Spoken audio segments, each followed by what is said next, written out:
Knicks family, what's poppin', man? Tough loss tonight to the Milwaukee Bucks, and I can guarantee you, ladies and gentlemen, Tom Thibodeau called up Leon Rose, he called up Worldwide West, Scott Perry, whoever he needed to call, and he said, we need to do something now. I like good players. And tonight, the Knicks did not have good players. Not tonight, they didn't, ladies and gentlemen. They got smacked by the Milwaukee Bucks. From about midway through the first quarter, through the rest of the game, the Knicks were demolished by the Bucks. They lost tonight 134-101.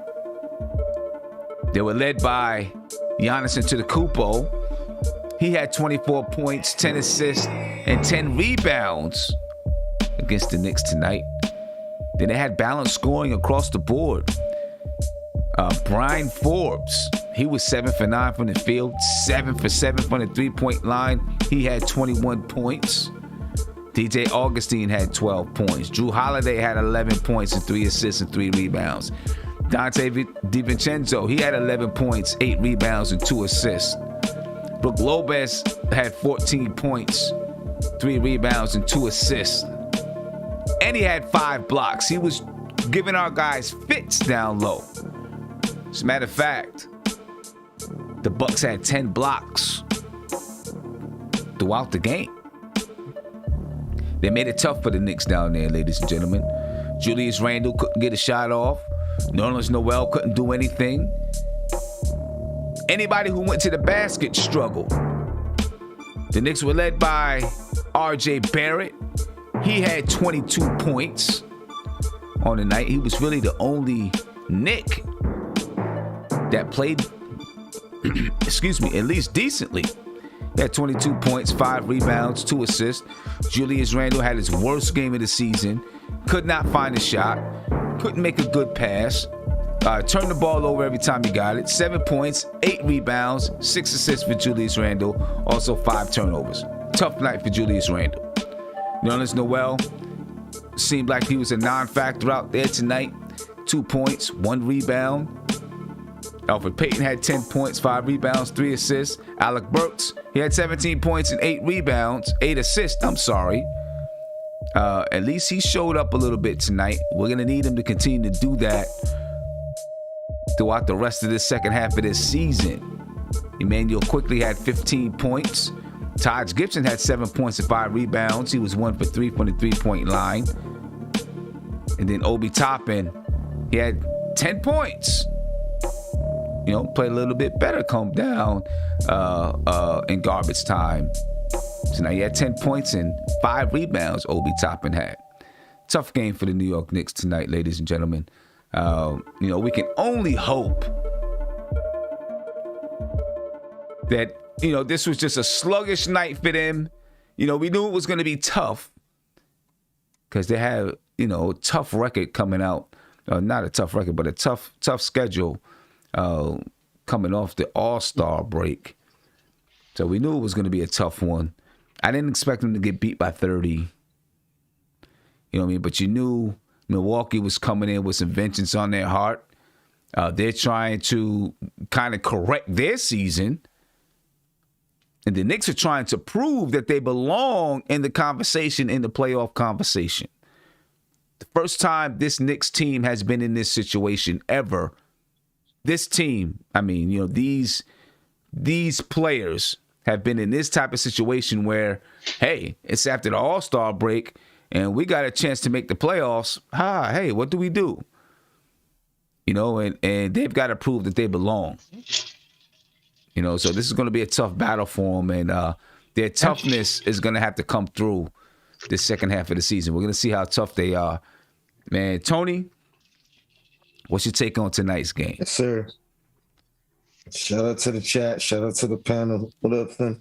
I'm good, brother. Still black as time.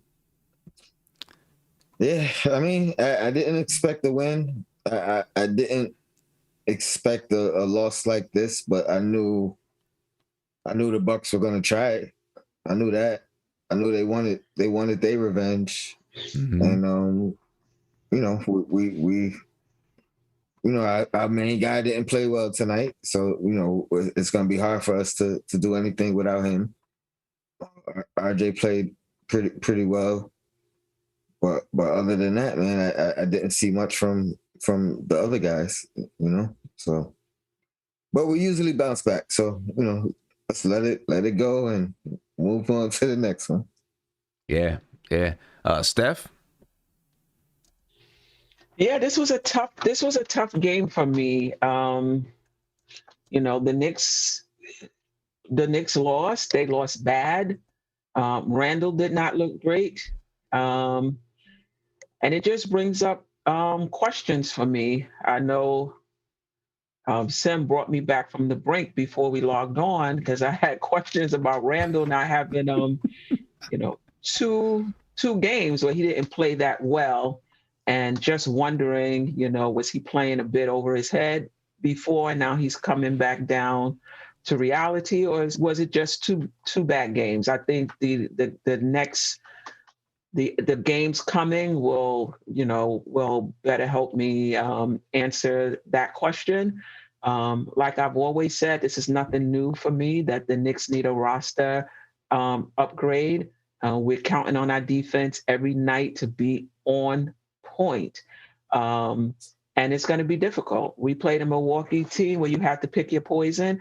You was either going to box it in the paint to stop Giannis and leave the three-point shooters open, or you were going to just stay a step or two off of them and kind of leave the paint open a little bit. I think Thibs went with what most teams are doing with Giannis, and they seem to hit every shot, Right. basically. I thought Barrett played well for us. He shot over 50%. He was matched up against Middleton. I don't think Middleton had a strength advantage over him, but he definitely had a height advantage, just able to shoot over the top. I thought the coaching staff would have had some plays or some sets in there for Randle to try to get him open more, just anticipating that Giannis would be on him and bother him with his length and his speed and his agility. But I guess they felt that he did okay in the first game. He should be able to do okay this game, but it didn't happen. So I'm going to be watching Randle the next few games because I just want to see what we got. And I want to see if the Knicks, we'll talk about this. We'll talk about this more. But I think if the Knicks miss the playoffs, I don't think people out there are watching the Knicks like we are, game in and game out, and know even if we don't make the playoffs, this is a different team and a different organization. Teams that are not watching the Knicks like that, if we miss the playoffs, will free agents want to come? Will they say this is the same old Knicks? Players tend to be a bit more astute and can probably see that we're a changed team. We'll see. Right. We'll see. And a lot of questions going forward for me. Yeah. Tonight,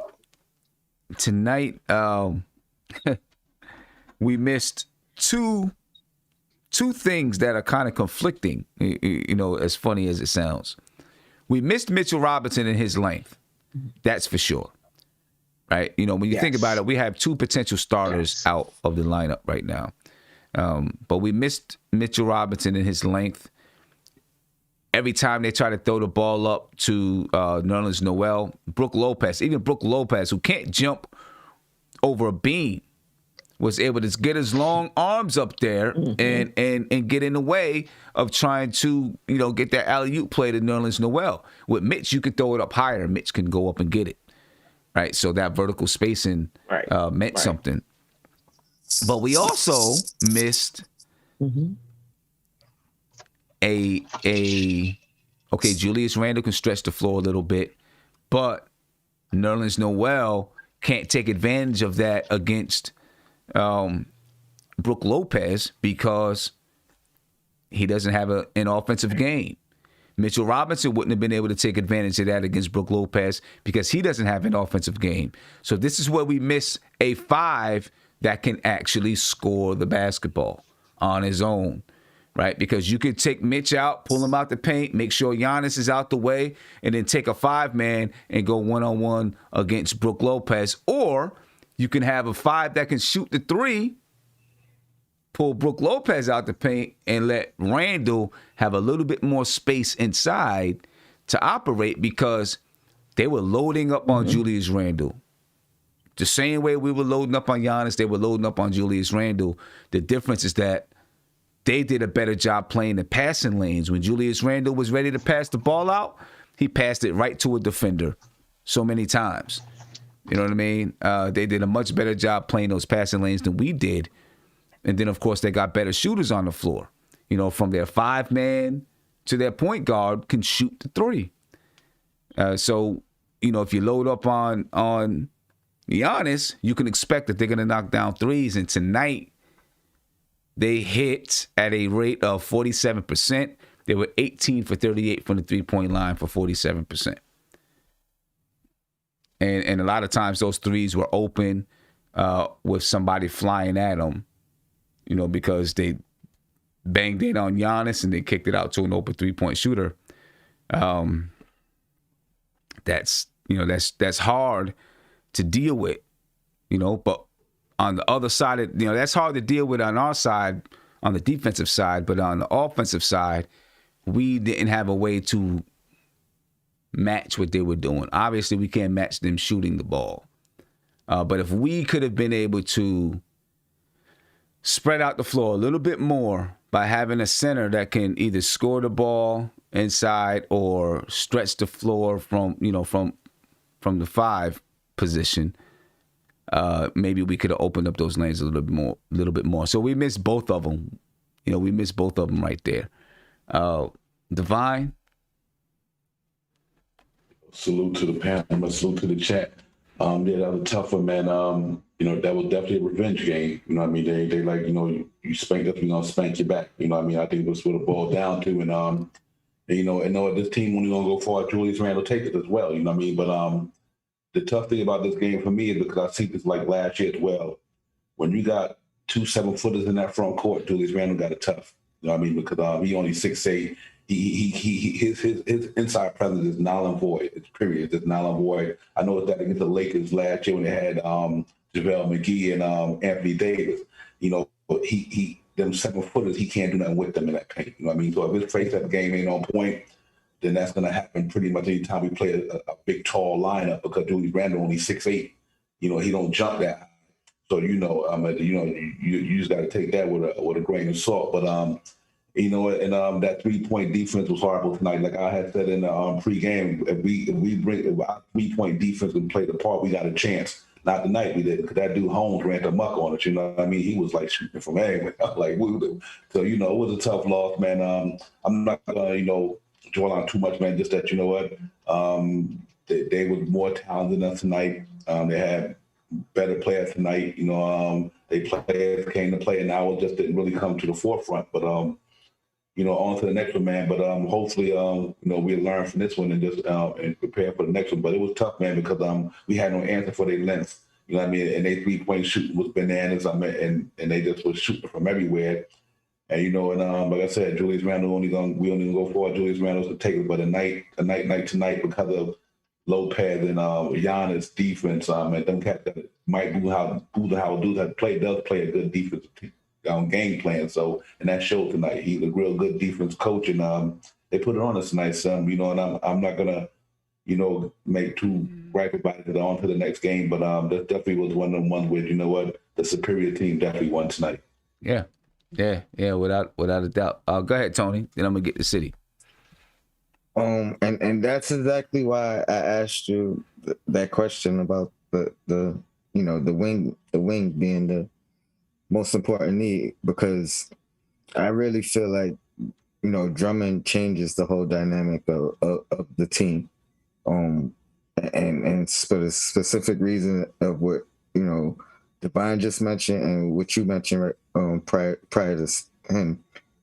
Like we don't even have that guy on the team. Even with Mitch, he's small, and he's not strong enough yet. So we need a guy who is strong enough, who's big enough, who's a threat offensively in that paint, which we don't have. So like even if we bring in a star, one of those top two guys. You know who I'm talking about. Mhm. I feel like Bullock and Burks combined does exactly what whomever we're bringing in. You know what I mean? Like even Burks today had like he kind of kept us in that game in early in the second quarter. So we know what he could do. We know Bullock could do. We need something that's going to change the whole dynamic. I just really feel that we need a big man who's going to be a threat in the paint. And even if one of our two guys got to go, then so be it. And if that's the case, obviously I prefer to keep Mitch, let him keep growing with us, and let Noel's go as good as he's been playing. Can't even really argue the points, man. Can't even really argue the points. I think both of those things are a position of need. Is which one is more, I guess, at this point, because I don't think we have the assets to. Well, maybe you do, but you don't want to give up too much because you got to preserve maneuverability, cap flexibility for the future. So I guess they got to decide which one do we need more. And even if like even with the Drummond, he's a free agent. So like we take the hit this year, but now we got negotiating room. You know what I mean? Like that money is off the books, but we got negotiating room to try to bring another guy in with him. You know what I mean? Whatever we gotta do, even if we don't pick up Randall's option, and then now we got all the money coming off the books, and now we got all the options in the world to see, like, yo, who want to do what as a team. So I mean, yeah, I think that's the move right there. Yeah, I mean, there's going to be, I'm pretty sure right now they're sitting they're sitting down talking, saying, okay, we seen this, we came out, and this is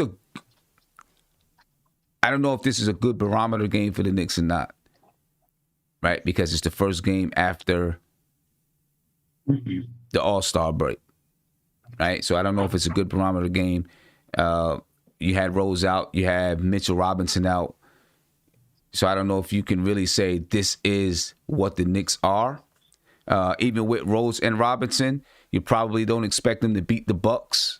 Especially if you was in a playoff series, you're not expecting them to beat the Bucks. But let's see how they come out against OKC. And then you got the Brooklyn Nets, which is going to be, the Brooklyn Nets and the 76ers, which are going to be two teams that could be probably better than the Bucks. Right. So, this stretch, my hope, if we can just find a way to get two in this stretch, which maybe is even stretching it. Even if we get just one, we still end up one game below 500 and boom, we're right. And we can be ready to go.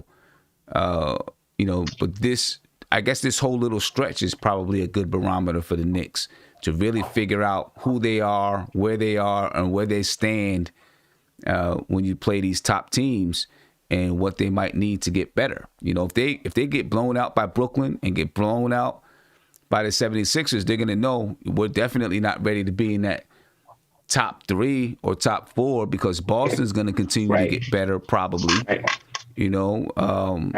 So I think they'll understand that right now there's probably not much they can do to get into that top 4, but they can be 5 or 6. And how do they move from there? City, what's going on? And before I get to you, City, I see some people talking about trade Randle.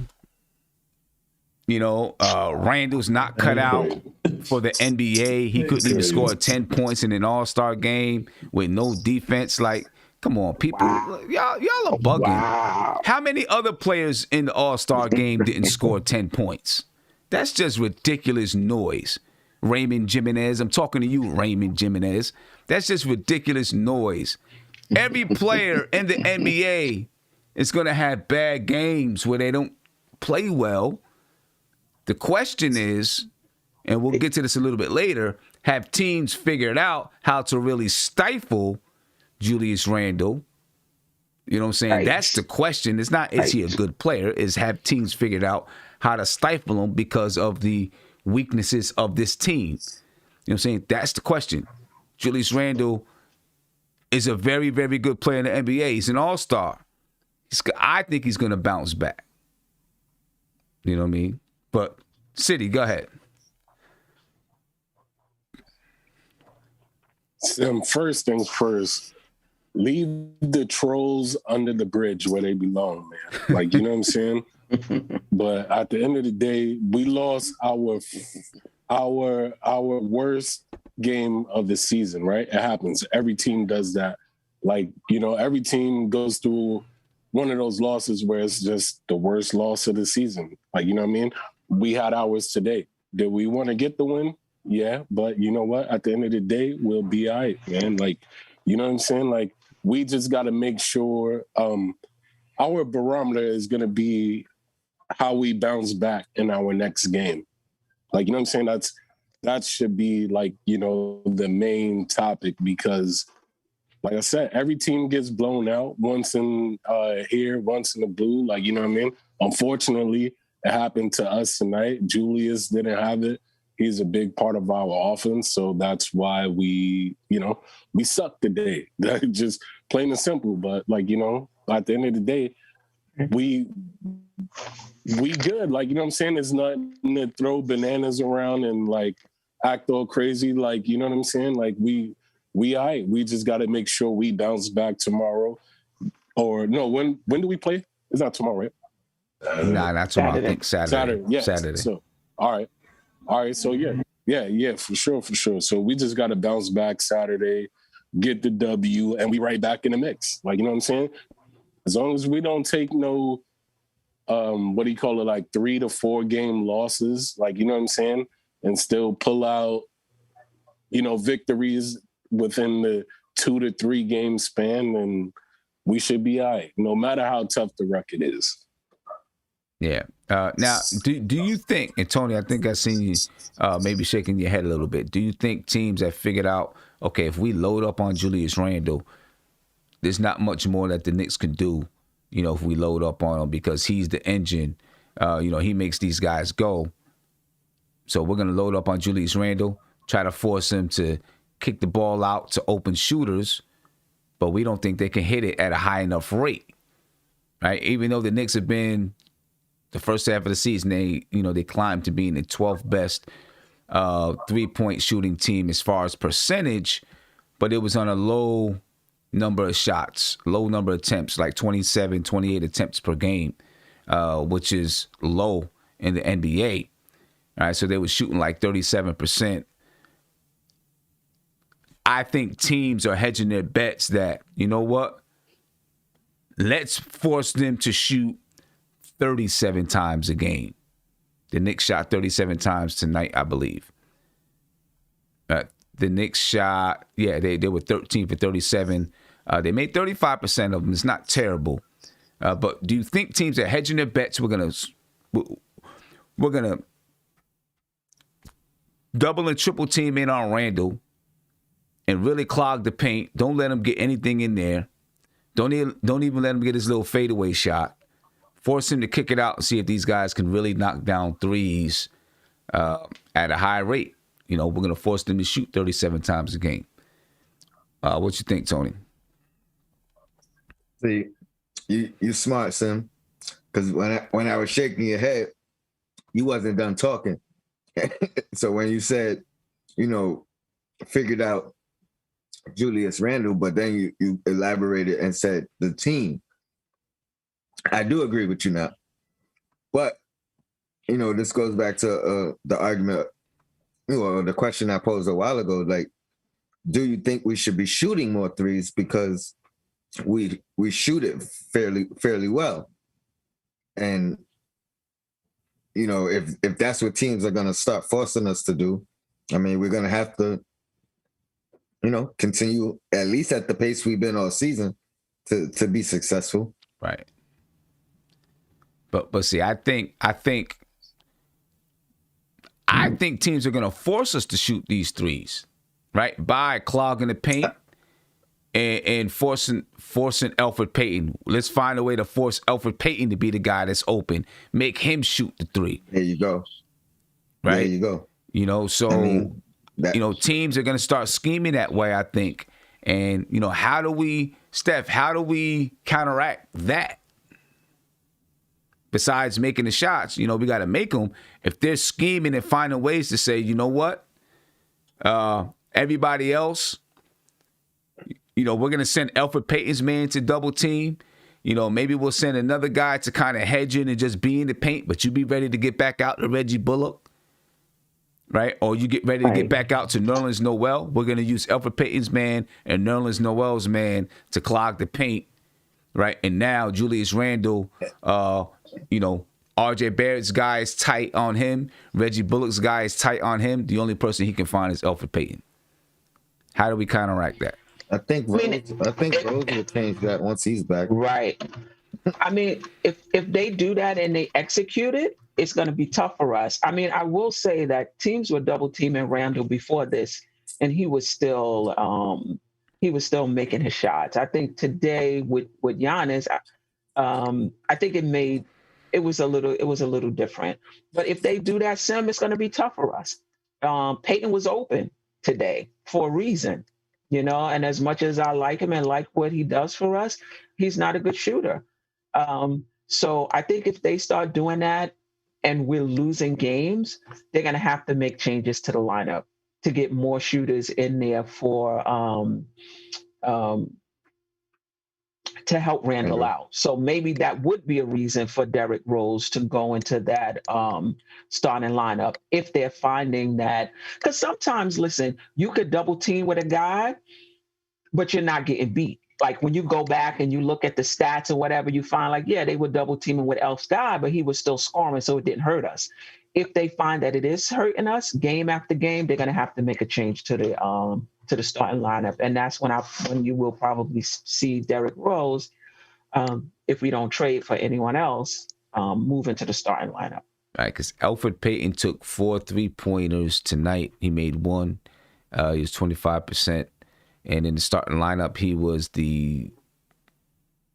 Reggie Bullock is the only person in the starting lineup that took more. He took 6. Overall, Alec Burks took 6, and Emmanuel Quickley took 8. But I do think that teams will start looking at that. Say, hey, they got Nerlens Noel. He can't shoot it from the outside. They got Elfrid Payton. He can't shoot it from the outside. Right. So we're going to use those two guys to find and double team on Randle. And then we'll find a way to make sure that RJ Barrett's guy is tight, Reggie Bullock's guy is tight, and force him to have to kick it to Elfrid Payton. Now, what I try to do, I think, if I'm Elfrid Payton and if I'm Tom Thibodeau, if I see that this is something that they're doing, I make Elfrid Payton go set a screen then. Right? Go set a screen for RJ Barrett to flash to the basket. Right? Or go set a screen for RJ Barrett so now RJ Barrett comes free and Julius Randle can find RJ Barrett if Elfrid Payton is on the floor in those situations. Now I did see before the game started, I think they all working with Elfrid Payton on his shot. Before the game started, I seen him, taking, I don't know if he had one hand behind his back, but he was just shooting the ball here, shoot, they pass it back to him, shoot, just working on the form and working on the arc of the basketball.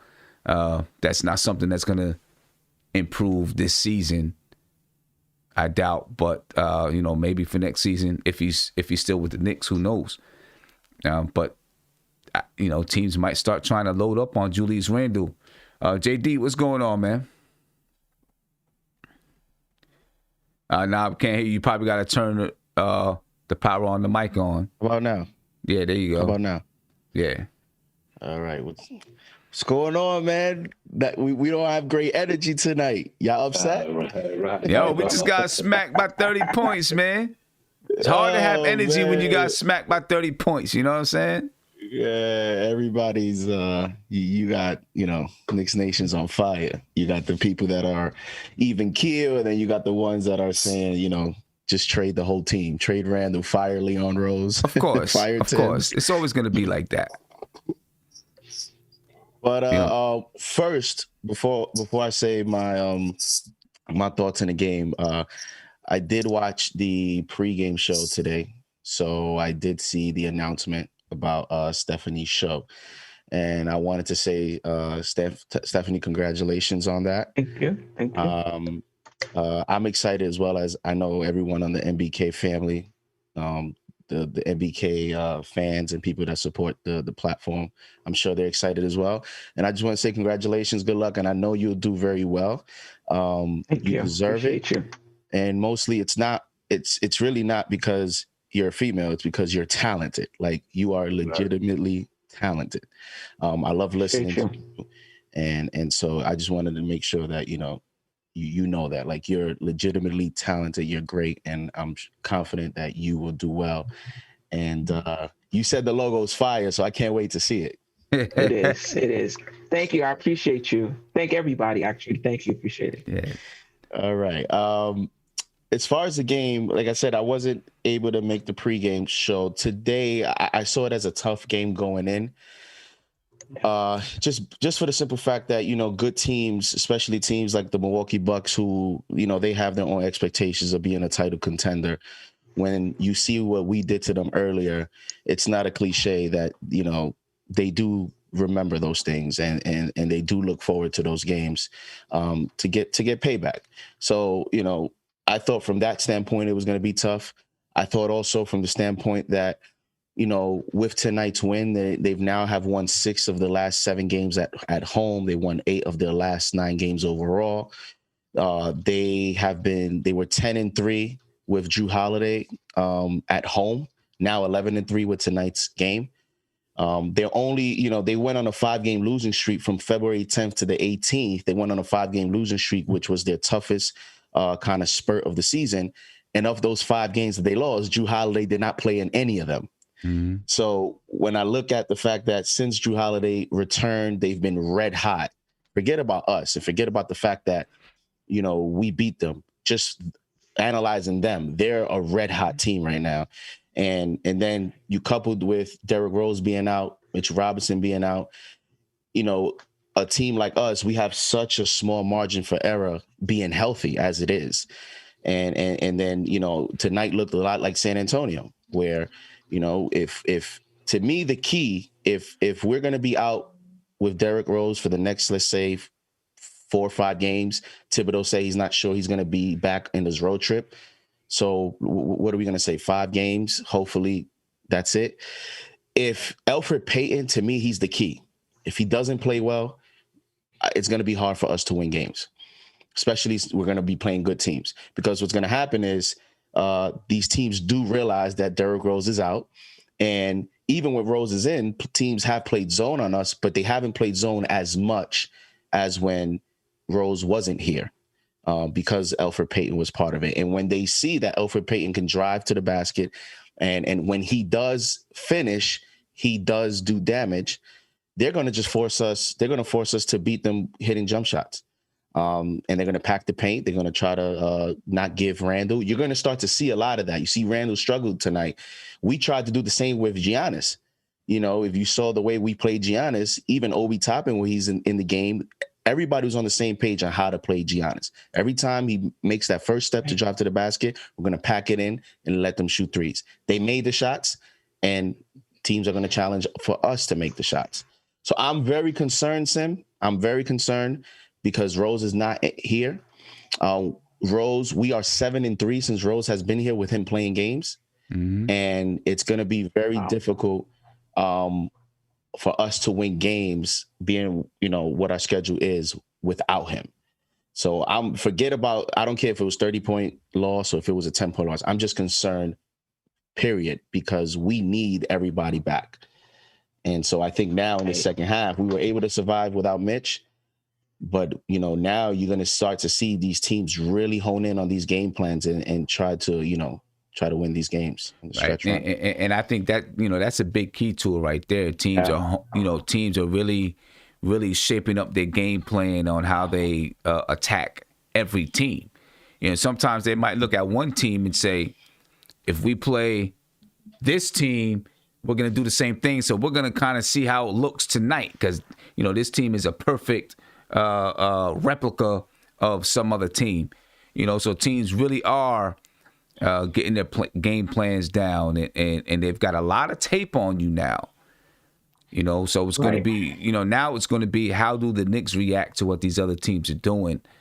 And, that's going to be the difficult part for the New York Knicks. Now, and Thibodeau is going to be challenged as well as a coach because, one of my slight concerns with Thibodeau is, the way he manages the rotation is very scripted in terms of when he substitutes certain players, when he subs players out.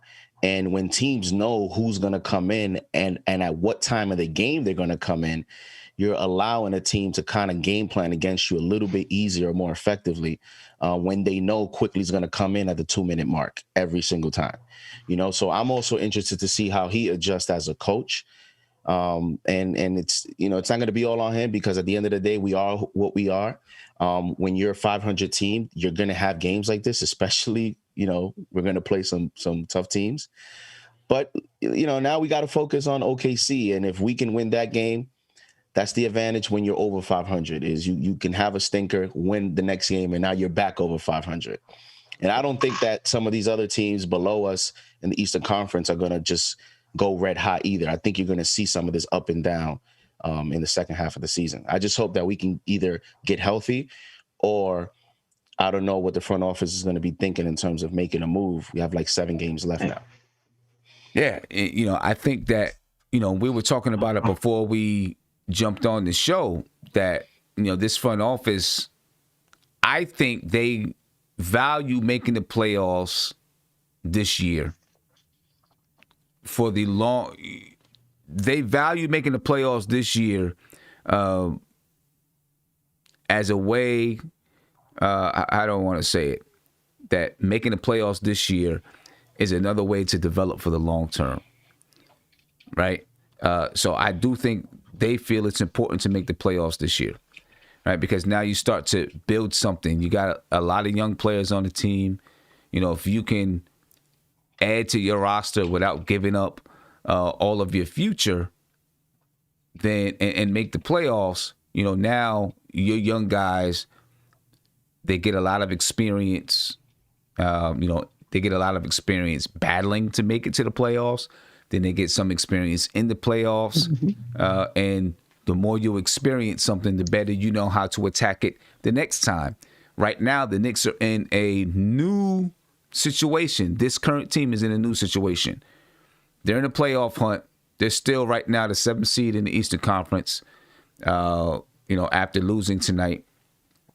Right in the midst of a playoff battle that starts right now.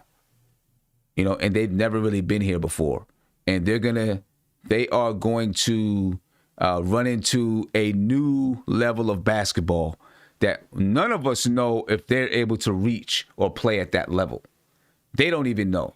And they're going to need some key wins in this second half to prove to themselves that they can play at that level. Because it's a new level. Even before you get to the playoffs, it becomes a new level of basketball. Right? Because teams now, if the Knicks are in the 7th seed and you get into late April, middle of April, I mean, you're scrapping and scraping every game. The refs are going to eat their whistle a little bit more. There's going to be a lot more game planning. Teams are going to play a lot more physical. Right? The game is going to change, and they've never been there. So we're going to see how they react coming down the stretch of this season. Something new for them, something for them to learn. That's, in young teams, they got to go through that. Divine, do you think this team is primed to be in the playoff hunt and battle teams that are in the playoff hunt, or do they need to add more in order to get over that hump, or to learn how to battle? I definitely think we need to add some. I think we definitely need to add some more. And I mean, you know, in good, you know, great as our roster has been playing, we have beat a lot of sub 500 teams too in the first half. You know what I mean? We beat a lot of teams that were sub 500, and I just think that right now with the way we constructed, we definitely got to do something, because I just don't think with this schedule and the amount of youth that we have on the team, and I don't know if they're going to be able to sustain that all the way to the end of the season, because right now I think we also got to realize that a lot of our players, the players that's on our team, what's in the back of their mind, am I getting traded? So, you know, now Tom Thibodeau got to manage you guys' ego, their mentality. You got to manage their mental. Like, you know what? Am I getting traded next week? So it's a lot of stuff going on in their mind as well. So, I mean, I definitely think we do need to upgrade the talent. You know what I mean? If it's just a couple scorers, I won't say that's the reason why, not because of the Knicks game that we have to do that, just in general, because tonight just was one of them games where Giannis just gave it to us, a revenge game. So I don't want to say that's the reason why we need to upgrade the talent. I just think that we need to do that overall, because I think that the team that we have is 1 year rentals, $5 million. There's guys who've been moving around the league back and forth. So, I mean, our team is what it is. And a lot of guys that we have, they haven't been in long-term established relationships with a lot of other teams. They just like, I play a year here, play 2 years, and they trade me there, you know. And that's the reason why they make them $5 million to $6 million. That's why they're inconsistent, because that's just the player they are. So that I don't think we had a superior talent over a lot of teams that's battling the East too, because that's a prime example tonight. You know, granted, if Randle would have had a good game, it might have been different. Not saying he's the reason we lost, because we lost that 3-point defense, playing that 3-point defense. But just that, like, Randle go tonight, or they had a good game, but we didn't have enough to get us over. So I do definitely think if we're going to make this playoff push, we definitely got to add some more talent. No question about that. Yeah. Hey, Tony, is it important for us to? Is it that important for us to make the playoffs? Or is it just important that we're here where we are? We're going to be in a battle. Come down the stretch, you know, we're going to be in a battle. I mean, do we need to make the playoffs to really start to change the way players look at the Knicks? I mean, I think we do, man. You know what I always say about players, you know, superstars and stars being born in the playoffs. That's where it happens. So, you know, we get some of these, you know, some of our young guys, who, you know, the guys we keep, we hold on to, but see what they could do at the height of, you know, the biggest moments of their careers. And you never know what the turnout will be. Right. But yeah, I think we need to get there, man. I do. I think that's the best thing for the development of the young guys, to see where they are, where they could be. I think it's important for Randle to want to stay. You know what I mean? He's probably seen the most praise. First of all, he's probably seen the most hate he's ever seen in his career coming into the season, and now he's probably seen the most praise he's ever seen in his NBA career. So I could only imagine what it'll be like if he gets us to the playoffs. You know what I mean? Like they'll put a crown on him for real. Yeah, King of New York. Yeah. Steph, is it that important this year that we make the playoffs?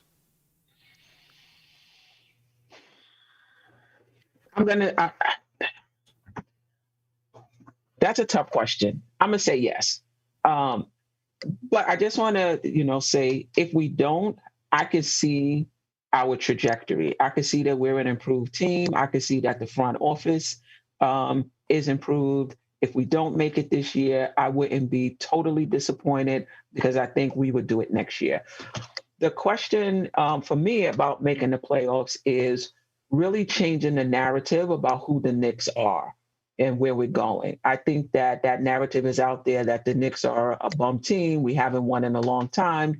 I think there's some people that can see through that narrative if we don't make the playoffs, but others that might not. I think players are a bit more astute, but when they're thinking about where they want to go, whether that's through free agency or whether we're on that disgruntled list, because remember, when players are disgruntled and they want to be traded, they produce a list.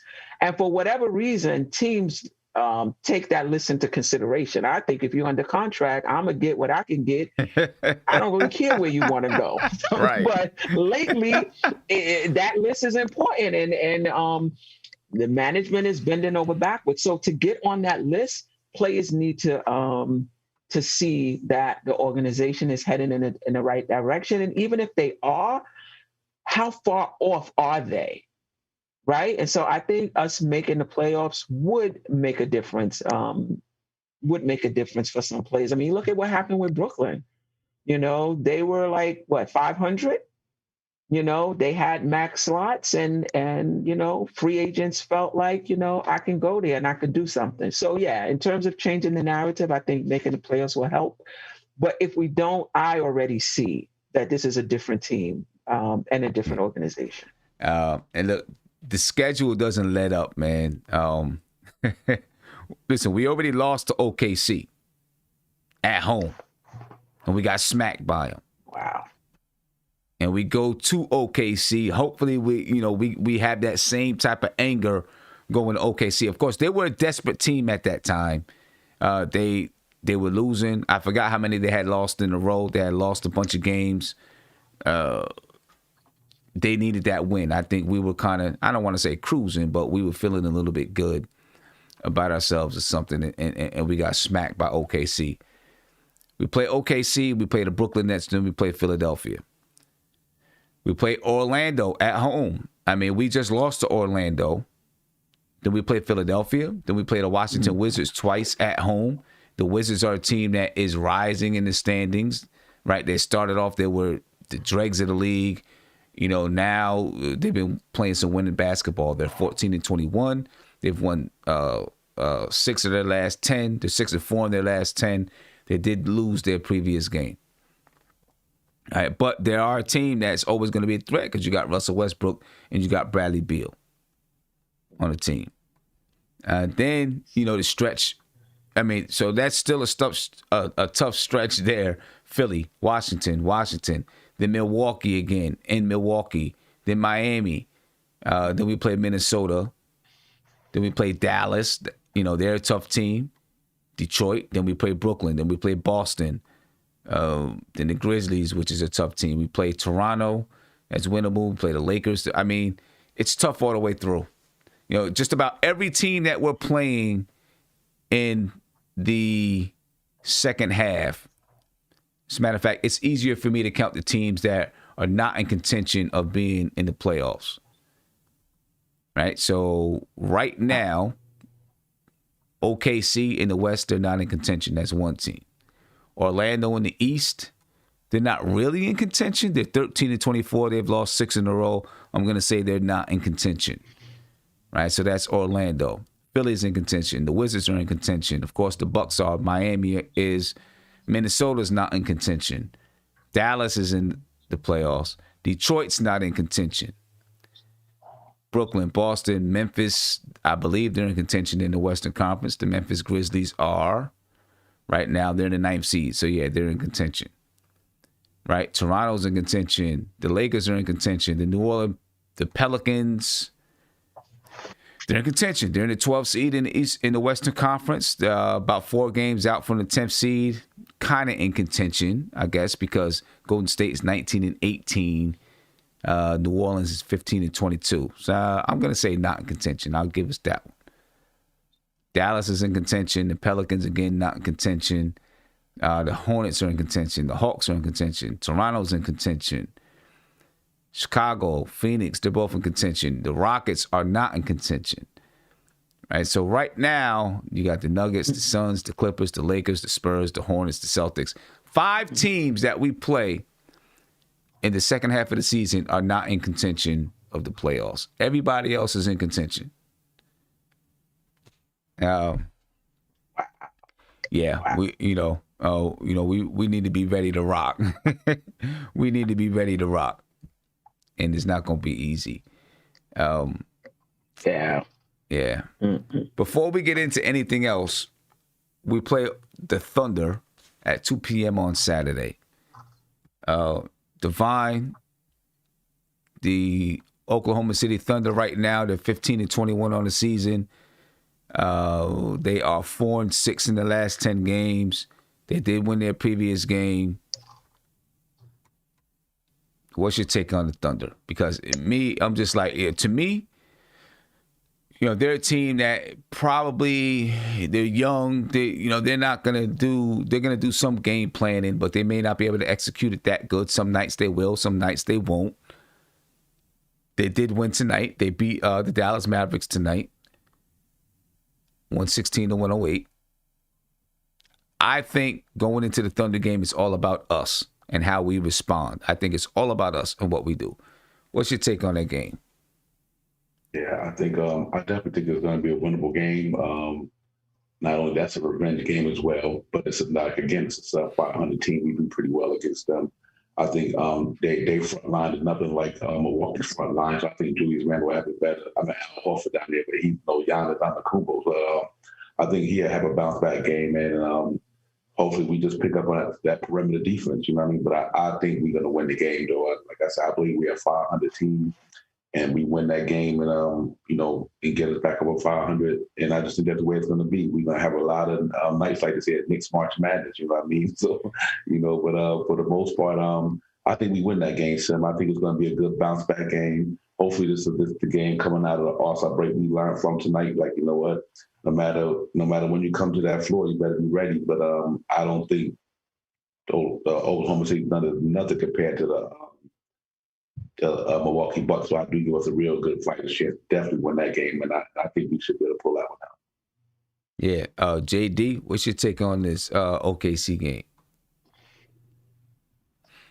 Well, I mean, for me, I don't think the opponent doesn't change my sentiment on my concerns just for the simple fact of I just think Rose is that important to the team.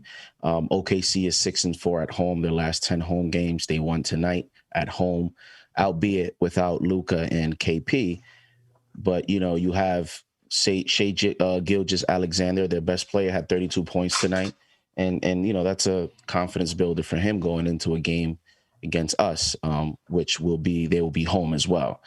So, listen, my question to everyone else is this a must game? Do you think this is a must game for us, Sim? Yeah. That's where I was going. Yeah. It's definitely a must-win game. Right now, normally at this point, people would say, for a team that's in playoff contention, they might say, it's not a must-win. But to me, it's a must-win because you look at we play Brooklyn, then we play Philadelphia, right? The chances are we lose both of those games, to be honest with you, right? If we get lucky, we get lucky, or we have a good game, whatever it is. But chances are we lose both of those games. So if we want to stay around 500, we got to beat OKC. Because if we beat OKC, we go back to being 20-19. Then if we lose to Brooklyn, we're 20-20. We lose to Philadelphia, we're 20-21. And then at least the schedule opens up a little bit after the Philadelphia game, so that we can go and try to even up the record, right? After we play Philadelphia, we play Orlando at home, and we got a little home stretch, 4-game home stretch: Orlando, Philadelphia, Wizards. And so this game coming up is vital, in my opinion.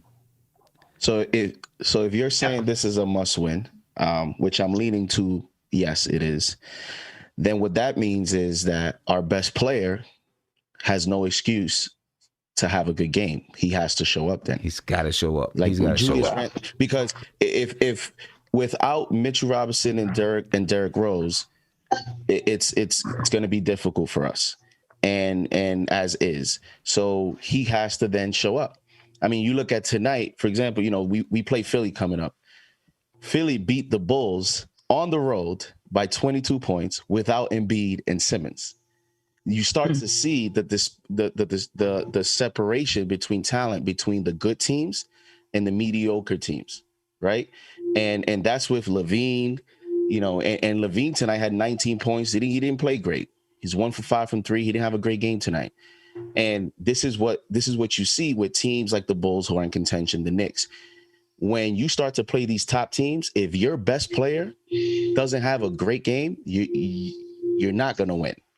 Right. And without Rose, if Julius Randle, you saw what happened tonight. It was a blowout. And to me, that's why Elfrid Payton is a key, because even if Randle has a good game, if we're going to be playing games without Rose, then that means we need another guy to be a threat. And Elfrid Payton can be that threat because he gets to his spots. He gets to where he wants to get. You saw it tonight. He just cannot finish around the basket. He just cannot finish consistently. So if OKC game's a must win, then to me, I'm going to evaluate this game in a playoff mindset. Thibs better show up. Randle better show up. And either Peyton or RJ. I know I don't want to sound like I'm putting pressure but it is what it is. This is what it's come to. So people have to show up now. No, you're right. They got to. Yeah. Thibs said that Randle's playing like an all NBA player. All NBA players show up. They show up when it's necessary. Don't say that. I mean, the thing is, and this is what Randle's got to get used to as well. When you become an all-star player and then your name gets tossed around in all NBA, that's how people now they view you. Right. So now it's like, okay, we really got to cue in. And not that they weren't doing it in the first half of the season, but now it's like, you know what? This guy legitimately made the all-star team. We got to take him away. He's the head of the snake. Cut the head off. See what the rest of the snake does. Watch the rest of the snake squiggle away. Or whatever it's going to do. So, yeah, he's got to step up. This is his chance and his time to prove his mettle as an all-star player. And this is where Julius Randle really can. And, let's put it like this. Let's say tonight Julius Randle had 29 points, 13 rebounds, right? And the Knicks still lost, but it was a 10-point game, right? And they'll be like, okay, you know what? But Julius Randle showed up. We just didn't have enough. Okay? We see tonight he only had 7 points. He struggled with what was thrown at him. And during this stretch, we'll be able to look and really see, okay, is Julius Randle showing up every single night during this stretch here, during this home stretch here, right? It's a challenge for him, and hopefully Tom Thibodeau is putting that in his ear as well. Go ahead, Tom. Right.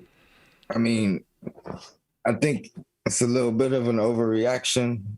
I feel like this was his worst game of the season. He's been an all-star and playing like an all-star all season. Let's give, cut him some slack. I think he'll be fine.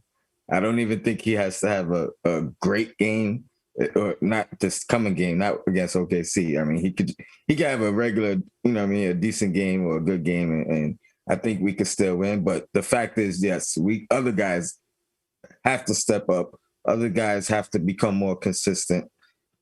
It's about time that we figure out who's our second scorer, who's our third scorer, who's gonna do what, so we know what roles these guys have. So I think the pressure, or I think it's less about Randle right now, and it's more about RJ. Come on, like keep playing like you did tonight. Peyton, yeah, he gotta finish. I agree. When Rose comes back, I think he's ultimately our starting point guard. I think we play better with him. I think he's a better decision maker.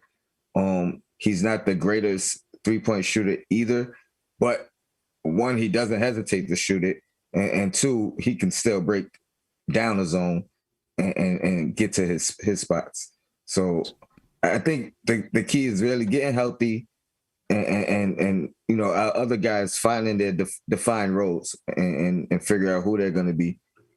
So now, before. Okay. But you don't think during this stretch we're trying to make the playoffs, and those guys are inconsistent. We know that. RJ's been being consistent for a little while, but those guys are inconsistent. But Julius Randle is our all-star. So you don't think that this is not the time for Julius Randle to prove that, you know what, this was not just a fluke for me being this all-star, right? Like, I really am. Well, I deserve to be mentioned in one of the top 15 to 20 players in the NBA. So, you know, during this stretch, I got to prove it. It's not that I don't think it's his time. I think he's going to do that. I think it's almost a given. You know what I mean? Like, I'm not worried about Randle. That's what I'm saying. Like, he's going to be who he's been all year. You know what I mean? Like, he had his worst game of the season, and it's against one of the best teams, not only in the East, but in the league. So, you know, let's forget about this particular game. Yeah, he's going to be fine. It's going to be about the other guys, because even if guys are putting more pressure on Randle, the defense, he's going to play the way he's been playing and find the guy. Today, he has some bad turnovers, but, you know, for the most part, he's finding an open guy. He's making the right decision. It's about who he's going to give the ball to and then them hitting that shot. So I think it's about everybody else, honestly. Like, okay. It's time for Burks and Barrett. I mean, Burks and Bullock to become more consistent, or you know, possibly get out of here. But we need consistency from the rest of the guys, not Randle. He's been consistent. I mean, he's been consistent, but this is I do feel like this is something new though, in a spot that he hasn't been in yet. Right. You know, coming down this stretch of the season, I think it's an area that obviously he's not the only one, but being the primary guy on the team, he's not been the primary guy on a team when you're coming down, you know, a playoff stretch, and now teams are really queuing in on you, really game planning on you. Of course, they were in the first half, but like it's ramped up. It's ramped up another level. Though because in the first half, you know, teams, they don't know what you're doing. They're figuring out what you're doing. So you might shock some teams because they don't know how we're gonna defend the Knicks. You know, you have some good games. They have some good. You know, they don't have some good games. Whatever it is, but now it's like we have all the tape on what you've done to everybody. We've played you twice. We've played you this many times. So now we can really ramp up the way that we strategize for you. I just don't think he's been there yet. I'm not saying he can't do it. I'm waiting to see him to do it.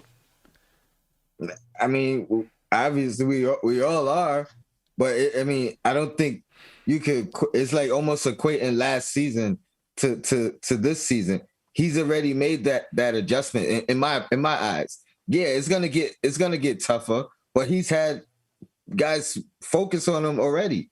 It's about him making the right play. And that's what he's shown all year. So I think just making the right play. I think if he tries to do extra, if he tries to say, "Oh, coach said I'm all NBA, let me go for 50." I think the game has to dictate if he's going for 50 or not. And for the most part, he's shown that all year. He hasn't really had those moments where he tried to do too much. You know what I mean? Like, he's been consistent in the way he's been playing. So that's why I think he's going to be fine. I mean, you know, I agree with you. Bad matchups. Yeah, I agree with you. I just think there's something new here that no one on the team, well, this team together. Derrick Rose has been there. Maybe Alec Burks has been there with Philadelphia. Austin Rivers, he's not playing. He's been there a little bit. But collectively as a group, this is kind of some last year. You know, collectively as a group, this is some uncharted territory, I think. And we'll see, you know, things change a little bit, you know, with what they're entering into. And so we'll see the way it goes. You know, I mean, I trust that Randle's going to play well. You know, there may be some nights where, given the talent that we have on the team, that he has to just be the guy a little bit. And we'll see how that goes from there. Steph, you was getting ready to say something. Yeah, I was going to say Randle has been very consistent. Well, first, shout out to Randle that he solidified himself as the number one option for the Knicks, that teams are game planning to stop him. Like that's a step up for him, that he's the number one guy and that other teams recognize it. Yes, he's been very consistent for us for the first half of the season. But I said, I want to see him in the playoffs, but also I do want to see him down this stretch. This stretch that's coming up the second half of the season. He's been very consistent in terms of his scoring, in terms of his playmaking, in terms of him making the right decisions. I'm wondering, Sim, you mentioned this maybe a week or so ago. Is he getting tired? Is he getting burnt out? Because even his energy level in the San Antonio game, I mean, it was over a week ago, didn't look that great. So I'm also concerned about just his energy level, just carrying the load for this long. But I do think teams have been focusing on him, but I think they're going to focus on him even more now. And it's going to be more than just a double team and more. I think they're going to be more sophisticated in terms of how they try to stop him. And I'm interested to see how he responds to it. I mean, up until this point, he's been great. Will he continue that? I'm looking forward to seeing if he will. I'm looking forward to seeing him in the playoffs. Remember, it took Harden a few years in the playoffs. He didn't look great. So this is part of his growing process. Even if he doesn't look great the second half of the season, or if he doesn't look great in the playoffs, that's fine. I mean, this is his first time in this position. There's going to be growing pain. So I'm sitting back and kind of looking. I want to see basically how it plays out. I'm not down on him, but I'm interested. Yeah. Let's hear what he had to say in the post game about being ready to go for the next game. This is Julius Randle, tonight's post game. Amanda Hajar, Knicks Digital. Hey, Julius. Coach always says the games keep coming. So just after a night like this, your message to the team and just your thoughts. So get right back to it. This again. OKC next. We can know about this one. Mark Berman. Hey, Julius. Was there anything that Milwaukee showed you on defense that was different, or did you just feel not as energetic as maybe earlier before the break? No, it was fine. We didn't collapse. I tried to spray the ball or whatever, make reads. Missed a couple shots, layups, stuff that I made, whatever. But I'm not too worried, man. Like, you look at, from what I remember, past couple of years, first game at the break, I don't know why, but my first game, I'm always shit. So I get right back to it and play first with home city. Jonathan Macri. Julius, in terms of going up against Giannis and obviously taking that one-on-one matchup, personally, because you have to shut him down as well, is it, sometimes a bigger challenge for you to balance your defensive responsibilities with the offensive load that you also have to carry for this team? No, I'm just going to play well offensively. Honestly, they hit shots. So around the end of that second quarter, they really hit shots and busted the game over. But I just didn't play well offensively. I'm not going to make excuses for it, like I said. It is what it is. I don't really think it was me trying to balance it out. Steph Bondi, Daily News. Hey, Julius, how much do you guys miss Derek out there? He's missed for sure. He's definitely missed. His presence and what he brings to the team is huge for us. So, he gets us, whether he's starting to come up the bench, he gets it going, gets us playing fast, whatever it is. I mean, we miss Derek, miss his presence. So, it's tough. But, other guys have to step in and step up. So that's what it is.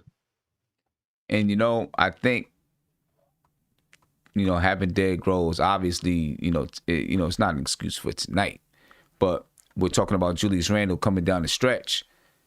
I think that Derrick Rose is going to help Julius Randle tremendously down the stretch because he helps to get Julius Randle the ball in spaces so it's easy for him to score. You know what I mean? And I think that's going to be a big help for Julius Randle come down the stretch of the season. And he's definitely going to need it. I don't know what we do until then. I guess there's nothing we can do but play with the guys that we have, right? I don't know, man. I don't know what's going on. Derrick Rose, we don't know if he has COVID-19. We don't know anything about it. But, Devon, how much does Derrick Rose help Julius Randle? He helps him a great deal, Sim, just because of, first of all, the veteran experience at the point guard position that he's been playing, for the last 10 years, 7, 8, 10 years, whatever. Derrick Rose know how to run a basketball team, per se. You know what I mean? He had that experience to run a basketball team, and in a situation like tonight where, Alfred Payton didn't have a good game that he couldn't get in the lane and get some trees neither. You know what I mean? And that's what it boiled down to me, that Derrick Rose had the quickness. He's agile enough. He got a good court vision. Even when he playing in the half court, he got a good court vision. And I just think that he know where to give Julius Randle that ball at. Like tonight, Julius Randle could have had a lot of pick and pops or a lot of good open threes, but they wasn't giving him the ball in his spots. You know what I mean? And I think that's what Derrick Rose is good at. He can even make a no good pass into a good pass because he just had that experience. He knows the floor pretty good. So I think it really is he helps him a great deal. And I think you can tell they miss him, you know what I mean? Because that's what he brings to the floor and his experience. So a guy like Julius Randle probably would have put him in better spots. And even when Julius Randle probably was getting a little bit too yancy, Derrick Rose could have said, give me the ball, slow it back down. You know what I mean? Because he respects experience. Like Alfred Payton, I'm not saying that Julius Randle don't respect him, but Alfred Payton is not Derrick Rose.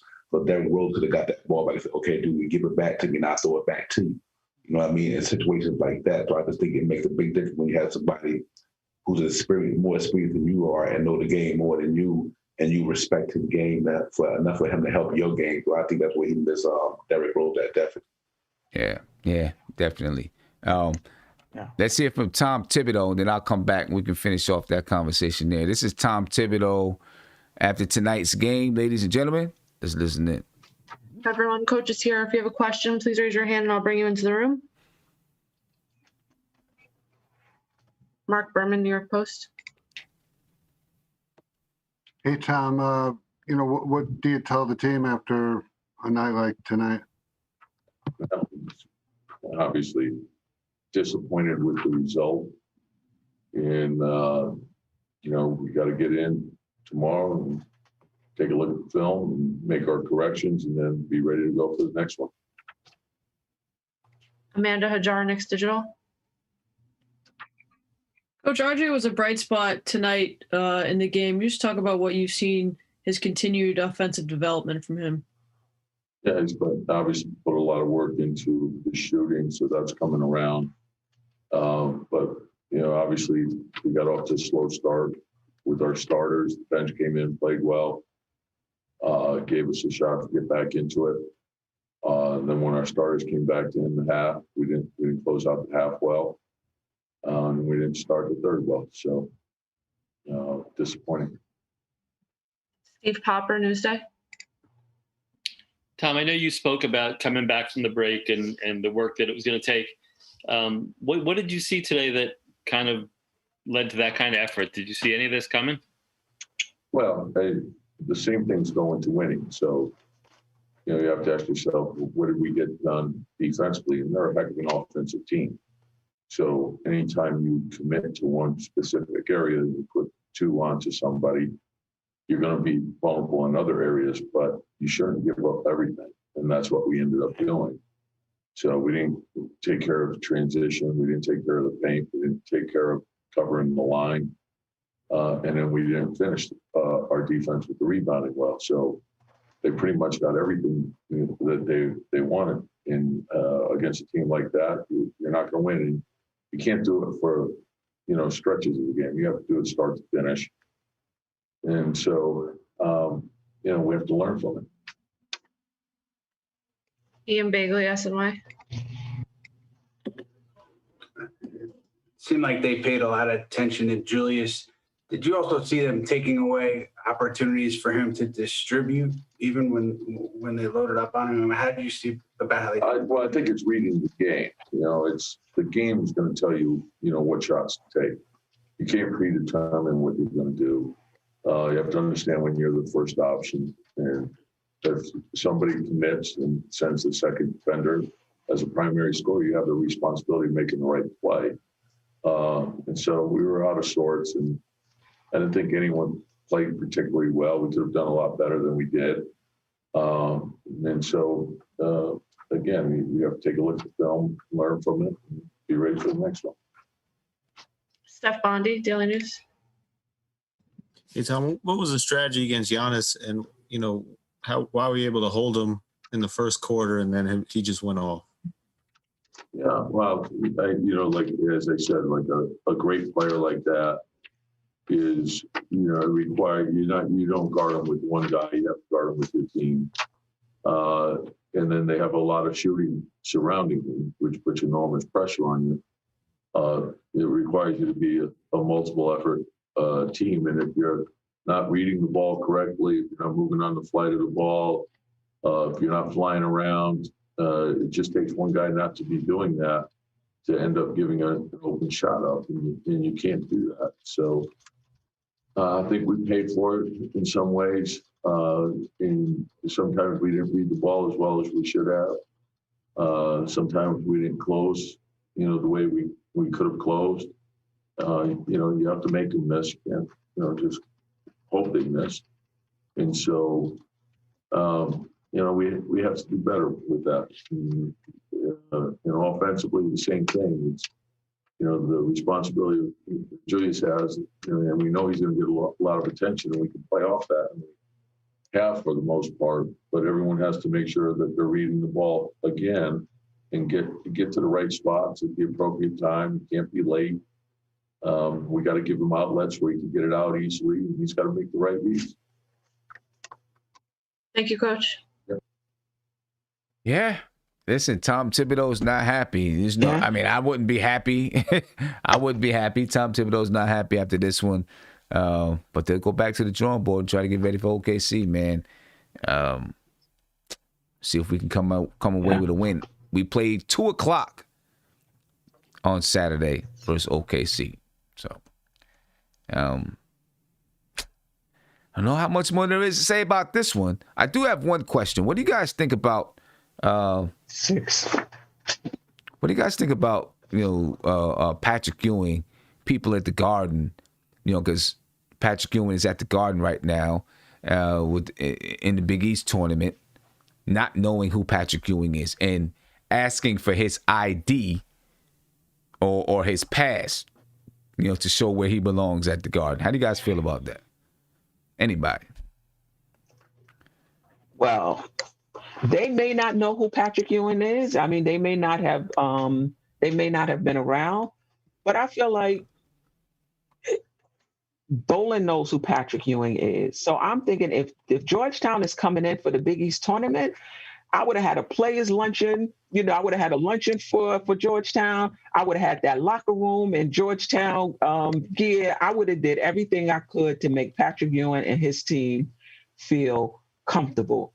This is somebody who it was a franchise player for us. It was just an opportunity, in my opinion, to show love and to have it to make sure everybody knew that Patrick was coming home. And we're going to try to make this, I would have sent out memos, we're going to, from all the way down, we're going to try to make this a good occasion for him and the team.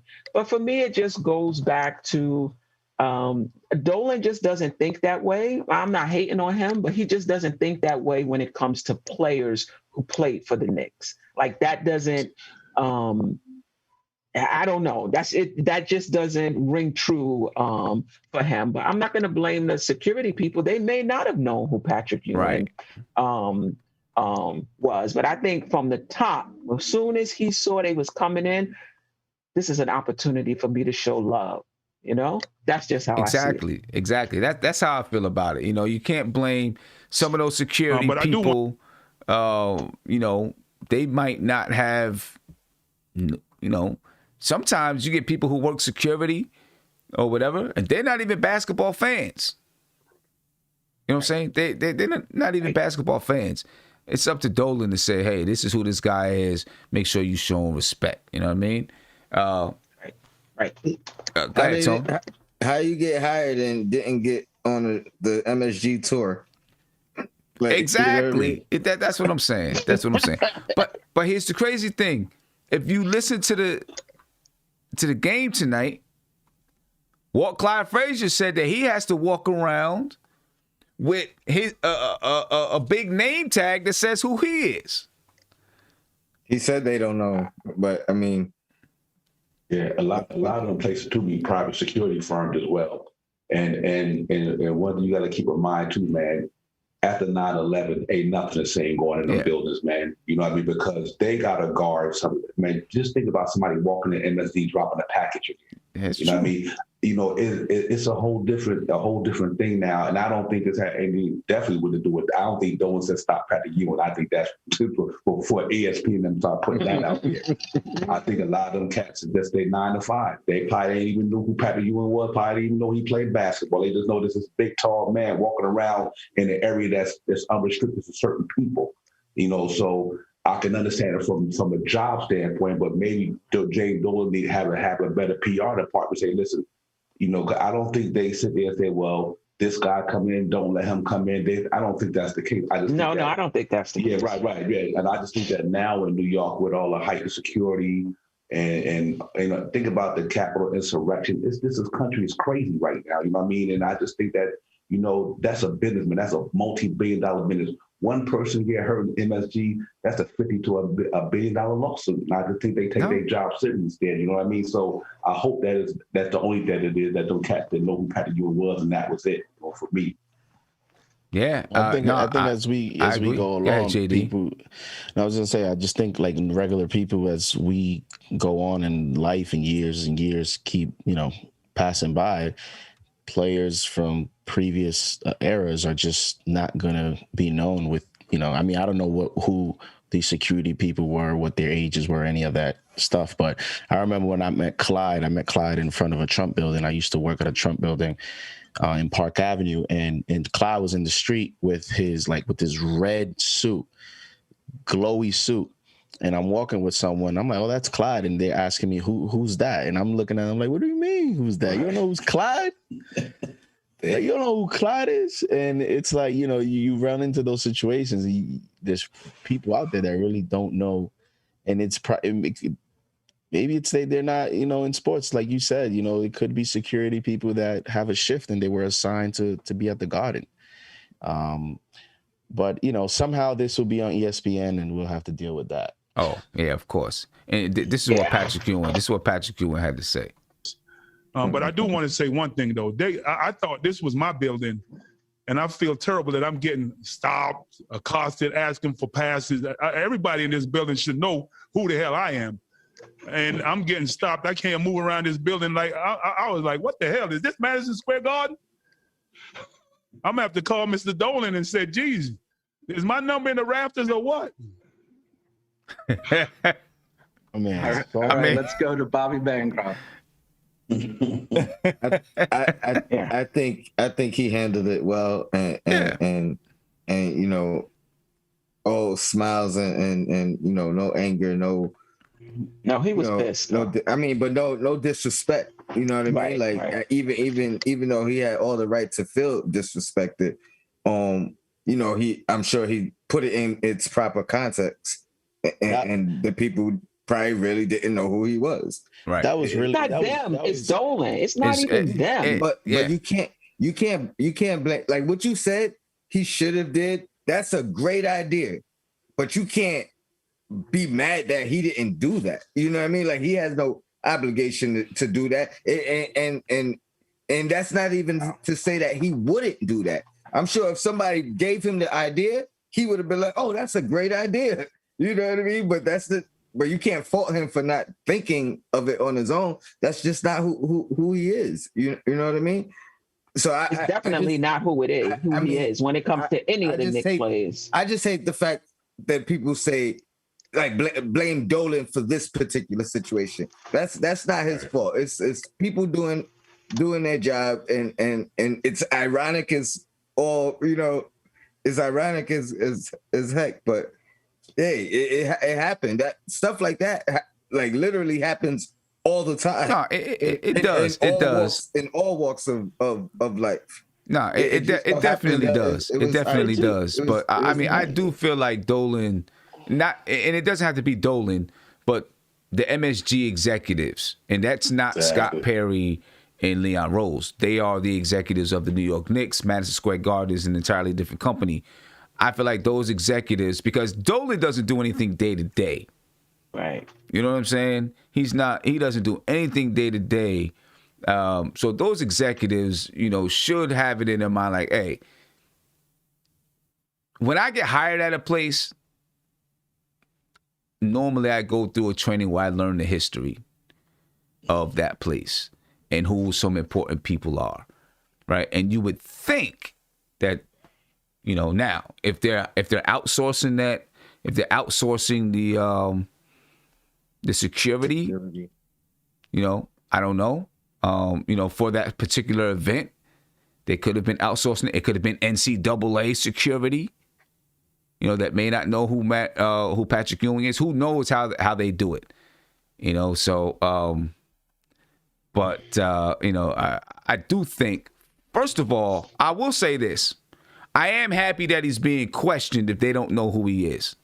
Because if I'm going to a Madison Square Garden game, I want to know that if I'm going to a game at the Garden, I want to know that I'm going to be safe, right? So if they don't know who Patrick Ewing is, by all means, that is your job. That's what you're supposed to do, is question them. Right. But I do think the organization should make sure that their staff knows the history of that building, stuff like that. I mean, he was voicing his frustrations because, you know, the Knicks never got him a second guy, so that's really what it's about. But you know what the thing is that, you know, there's logic to the story, right? It's just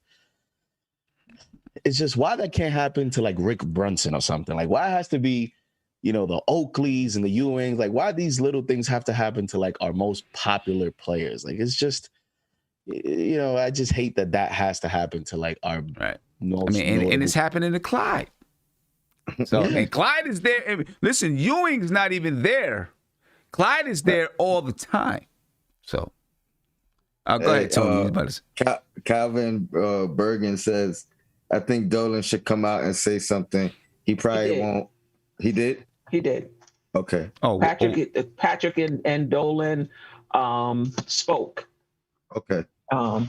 Actually, and that there's a lot of love, you know, between them, and that hasn't changed and what have you. So again, let's let that just be water under the bridge, because one, I don't think it was a Dolan moment or a Knicks moment. That's the only thing that upsets me when they start saying Dolan and the Knicks, and you know what I mean. So this is a totally separate incident. You know, nobody knew what Patrick Ewing was going to walk at. You know, nobody had Patrick Ewing about to walk down the hallway, make a left, and I'm gonna go out the door. Nobody in their right mind would have ever thought that was gonna happen. You know, that's crazy. You know what I mean? You know, so it was like, I just think everybody should have been put on alert. He's coming in the building. He's coming in the building. You are 100% Our franchise planner is coming in the building. You're absolutely right. But you know what? That's tough too, man. Because like I said, I don't know if it had anything to do with the Knicks organization, because you know, MSG, like Sim said, James Dolan, he's the chairman of it, but that's a whole different organization. You know what I mean? The Knicks don't run MSG, the Knicks play in MSG. You know what I mean? Right. But whoever's MSG, they know who Patrick Ewing is. Yeah, I mean, here's the thing. Maybe. This is why I say that. This is why I say that real quick. Only reason I say they might not know who Patrick Ewing is, Because you got a lot of people in them organizations don't even know about basketball in MSG. They might be from Utah somewhere, just came over here a year ago, got an executive job. A lot of them people, they don't, you guys live in New York. People don't even speak to people in New York. Some people don't even know each other. I think a lot of them, I think MSG itself, I'm just talking about the brand MSG, I don't think they knew that. Like, okay, we know Patrick Ewing coming to the Garden. What time is he coming? Do I call Patrick Ewing and say, Patrick Ewing, you're going to be coming through the door at 8 o'clock. We make sure I secure. They don't know all that. They just know that a man walked through the door. I don't think they're going to call Patrick Ewing and say, Patrick Ewing, what time you walking through MSG so we can make sure They don't even need to know the job. They just need to know that he's going to be here. You know who knew he was coming? The custodians, the workers. You know what I mean? The big people, they didn't know. They mind on something else, man. You can make the argument that maybe Patrick should have called and said, "Hey, I'm coming." You know what I mean? Like, not just Georgetown's coming, but I'm coming, because I agree with you. The optics is horrible. You know what I mean? And I could only imagine. I'm not even talking about the optics. I'm just talking about how you treating him when he comes in the building. You think Jordan is going through that when he go to Chicago? But Jordan's not Patrick Ewing, number one. And he's just as important to our franchise as Jordan was to the Bulls. But that's the Knicks. That's a separate entity from MSG. Yeah, I mean, but I do. MSG is totally different. He could have made the call and said, "I'm coming." And this is what I want to do. Like, I've been talking, like, I could only imagine. I've been telling my teammates about my house. This is my house and the legacy I built here. But you know how many other historical events happen at that building? You know what I mean? Like, the MSG is bigger than the Knicks, kind of. Is bigger than. I do think, though, that because there had to be, before you have any kind of an event, you have your team meetings and those type of things, right? Even before, every game, you have you might have a 30-minute meeting to say, hey, tonight we're not letting fans do this, that, and the third. Or we've been having a problem with fans, running down the aisle, going to another seat. Or we've been having this, having that. So we got to make sure we're checking for this, we're checking for that. You know what I'm saying? So I do think that you had that meeting for the day, whether it's on Zoom or whatever, you say, hey, you all know who Patrick Ewing is. This is Patrick Ewing. Boom, boom, boom, boom. Now, who knows? Maybe they got something coming down from MSG that says, I don't care who it is. I want you to check their pass, because they do have masks on. You know what I'm saying? And so who knows? That wouldn't be specific to Ewing. You know what I mean? That would be anybody, it wasn't like he was targeted. Yeah. He just happened to be the random person that, you know what I mean? I think he's doing it because he is Ewing. See, I think that's the whole problem. It's because it is Patrick Ewing. That could have been anybody who got stopped. Anybody. I'm not saying that they were being unfair. I'm not saying they were being unfair. I'm saying they need to know he coming in the building. Yeah, I do agree that's with all that. I'm saying. I don't want to make it a big. I know I'm not doing that like that. Man, you said anything. I don't want to get there. All that stuff with the dinner. Yeah, that should have happened. Like, that should have happened without him being stopped by security. So I agree with you, but I just think that security thing, it was a random act. You know what I mean? Like, I agree. I'm not. I don't have any problem with the security people. Yeah. I mean, they're doing their job. I do agree. I know they're doing their job. I just agree that, like, if I have a place of business and, if I'm running a place and the old president is coming through, I'm letting everybody know who that person is and why that person is important to our organization. I think, to me, that's how you build an organization too. You know what I mean? Right. And listen, James Dolan hires people to do those things. So, but apparently, they spoke and they talked, and it's all good. But. Yeah, but that's a good correction. I'm putting it on Dolan that he may not have he's not even operating on that level. But whoever is, somebody dropped the ball. Yeah, whoever it is, and I'm pretty sure after this, James Dolan probably went to him and said, "Hey, you need to let people know. You need to have these meetings and make sure our staff knows the history of the Madison Square Garden, right? That's I think that's just important. Hey, so, Yep, because he will be back. Remember, people like Jim Boeheim was in the building. People like it just could have been anybody. You know what I mean? You have some real. Now, what I think the Knicks are doing, like we can't just because you are important to the franchise. That would seem like they giving favoritism over people, no matter what your title is, no matter what your label is. The security methods apply to everybody. That's what it is. Because not they would get sued if they don't stop Patrick Ewing. But I'm saying if they don't stop Patrick Ewing, but stop another individual who's not even Patrick Ewing, that's a lawsuit because they have security laws. You know what I mean? And that's why they don't treat one person, regardless of your status, better than the next person because that'd be like because you rich, you can get this, and you poor, you can't get it. I don't think that's the way they operate. They operate with their bylaws, the laws and MSG probably contracts saying anybody go to a certain area, I don't care who you are, because that's what's stated in the policy. You have to abide by the policy, or if not, we might get sued. I don't care who you are. And maybe that's what they're doing. They're like, everybody got to adhere to our policy because that's us. That's what the sued policy by who? I'm just saying, I just think that's with MSG, Madison Square Garden. Their policy might be if a person going a certain way or if a person don't have a pass on their neck, we have to stop them because that's the policy. You know what I mean? And I think that's just the way you go in a building and if they got certain policies, no matter if you're a certain person, you still got to abide by the policy because if not, it might be a discrimination lawsuit. It might be some type of favoritism. I don't know. You say he can do it and I can't do it. So I think that a big conglomerate like MSG was a $1 billion corporation, they can get sued by anybody. And I just think that's the way they run business. But not letting your own. Listen, you don't think Dolan's family ain't rolling through Madison Square Garden? No, Stephanie. You don't think those executives' family ain't rolling through Madison Square Garden? There's situations. Yes, they are. To do with the Knicks. There's situations where people can't get into their even own Madison club Square Garden, you don't think those executives' because of children? security. They probably do. I wouldn't doubt they don't do it, but I just think that that's what they gonna look at it. If you were to take something like that to court, that's the first thing they're gonna do. I mean, my thing is, as far as for me, like, basically, when you show your pass, you're showing your identification. They're IDing that you're allowed to be in this area. If it's me, I'm like, this is Patrick Ewing. Wherever he goes, he could go. You know who Patrick Ewing is now. If he comes here, if he wants to come into the training room, Patrick Ewing can go into the training room. If he wants to go up and meet Mr. Dolan, talk to Mr. Dolan, allow him to go up, talk to Mr. Dolan. That's Pat. That's Pat Ewing. And then if you got that message down to everybody, everyone knows, oh, that's Patrick Ewing. Yeah, come on through, Mr. Ewing. You know what I mean? Obviously, if they don't know who he is, they want him. Huh? They won, so he'll be back tomorrow. They won whenever the next game is. I guarantee you it'll be different tomorrow when he comes back.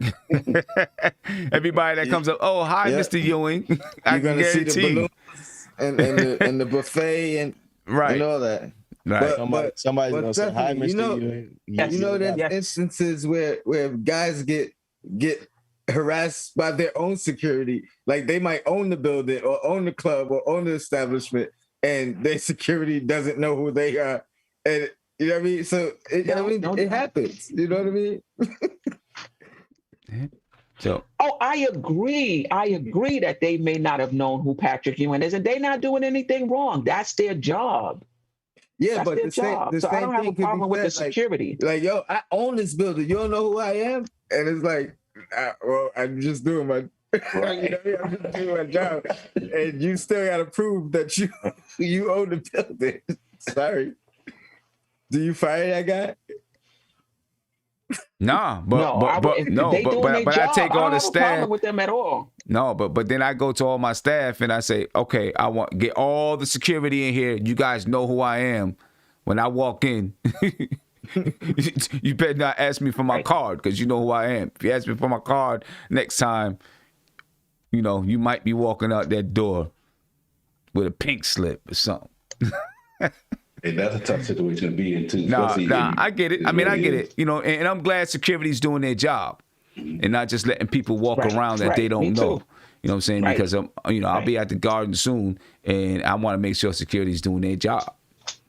Because I've been at places. Because let me tell you something. When you go to Madison Square Garden, right? You go to other arenas. You could be sitting way up here, and you can sneak your way down there. In the Garden, that's not happening. I'm telling you right now, it is not happening. They run a tight ship over there when it comes to that. You're not sneaking anywhere, man. You got to be real slick to do that. I tried to do that with 50 seconds left in the game, and it was not happening. Nope. Right. Sometimes you go to baseball games and you could do it in the 7th inning. You could watch, 2-3 innings. You could get away with it. At the Garden, nah, not until that buzzer rings. Nope, they're not having it at the Garden, man. You're not getting there. It's not happening at all. So, look, I'm happy for that. But anyway, man, I'm out. I am going to do a shoot around tomorrow. Probably should have had this conversation on the shoot around tomorrow. Now I got to find some more stuff for the shoot around tomorrow. I'm pretty sure something's going to come out. Oh, so something's going to come up. The trade. Some security person's going to say something messed up, and that'll be news. So, we will tomorrow. Let me see. Tomorrow, I guess I'll be doing the shoot around about 12:30. Maybe later, depends on what I have going on. But just look for that notification, and let me get some last words from you guys, and I'm gonna head up out of here. Steph, I'm looking forward to the rest of the season. I'm looking forward to seeing who we really are as a team, and what we really have, and it just feels good to be a Knicks fan right now. Last year this time, it was already misery. So it just feels good to be hopeful. We're in the playoff race, and to see how long we can stay in it. So I'm excited. Yeah, Divine. Oh yeah, man. Well, looking forward to Saturday's game, man. Hopefully we can bounce back. Try to get this W, man. Get back over 500. And I'm also looking forward to the next couple of weeks. Going to the trade deadline. That's just gonna be all in our minds. It's like, are they gonna make a move? Or they not gonna make a move? And so they're gonna have us on our pins and needles, man. This is definitely Knicks March to Madness. So man, we just gotta get ready for it. But we're gonna have some nights like tonight, man. We're gonna have some nights like tonight where we don't win. We're gonna lose quite more games this year, and it is what it is. So, but we just gotta stay the course, man, and try to get into this the trading deadline. If we make a move, we don't make a move for all the players they can relax their mind, realize either I'm staying or I'm gone. And I know that's going to weigh heavy on these guys' mind, man, especially the young ones. Am I getting traded? They're going to keep me here. So hopefully they can get past all that sim and just keep playing 500 ball, man, and just try to get into this playoff race. Hopefully we can pick up a piece here that's going to make us a little bit more better of a team and get some players back. Yeah, no doubt. JD? Just got to win. Got to win the next game, and just hoping that Randle can bounce back.